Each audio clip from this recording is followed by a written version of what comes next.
સરથાણા ખાતે આવેલા ડાયમંડ નગરમાં પત્ની સાથે આડા સંબંધના વયમાં મિત્રએ પુત્ર સાથે મળી મિત્રની ચપ્પુના ઘા મારી ઘાતકી હત્યા કરી નાખી હતી.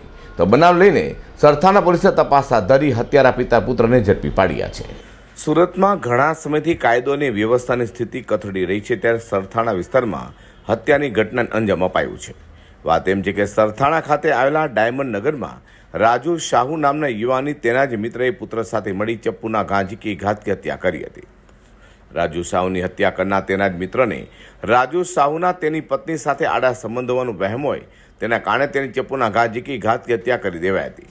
બનાવની જાણ થતાં તાત્કાલિક સરથાણા પોલીસ મથકનો કાફલો ઘટનાસ્થળે દોડી જવા પામ્યો હતો અને લાશનો કબજો લઈ તપાસ હાથ ધરી હત્યારા પિતા પુત્રોને ઝડપી પાડ્યા હતા. તો પુત્ર સગીર વયનો હોવાનું સામે આવ્યું છે. કાલે રાત્રે સરથાણા પોલીસ સ્ટેશનમાં લસકાણા વિસ્તારમાં એક બનાવ બનેલો, જેમાં એક જે ભોગ બનનાર છે એ માણસને બે આરોપીઓએ મારેલો અને એ માણસ બેભાન થઈ ગયેલો. જે બેભાન થઈ ગયો અને હોસ્પિટલ એના મકાન માલિક લઈ જતા હોસ્પિટલમાં આજે સવારે એ માણસ 5 વાગે મરણ જાહેર કર્યો ડૉક્ટરે, અને એ સવારે 5:30 સરથાણા પોલીસ સ્ટેશનમાં 302નો ગુનો દાખલ થયો, જેમાં 2 આરોપીઓ છે.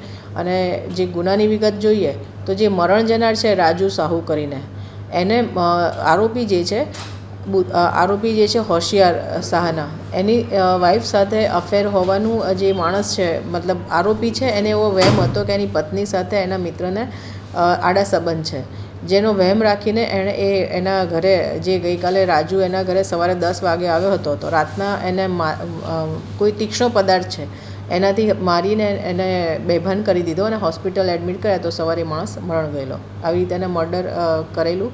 અને સરથાણા પોલીસને એની બાતમી મળતા આરોપી સંતાયા છે એ હ્યુમન ઇન્ટેલિજન્સના આધારે ખબર પડતા એમણે બંને આરોપીને ડાયમંડ નગરથી પકડી લીધા છે. એમાં જે બીજો આરોપી છે એ બાળ આરોપી કાયદાના સંઘર્ષમાં આવેલો કિશોર છે, જેથી એને પણ આગળની પ્રોસેસ ચાલુ છે અને આગળની તપાસ ચાલુ છે. હાલ તો આડા સંબંધના વહેમમાં મિત્રએ જ પુત્ર સાથે મળી મિત્રની ચપ્પુનો ઘા ઝીકી ઘાતકી હત્યા કરી દીધી હોય, જેને લઈને આખા વિસ્તારમાં ચકચાર મચી જવા પામી છે.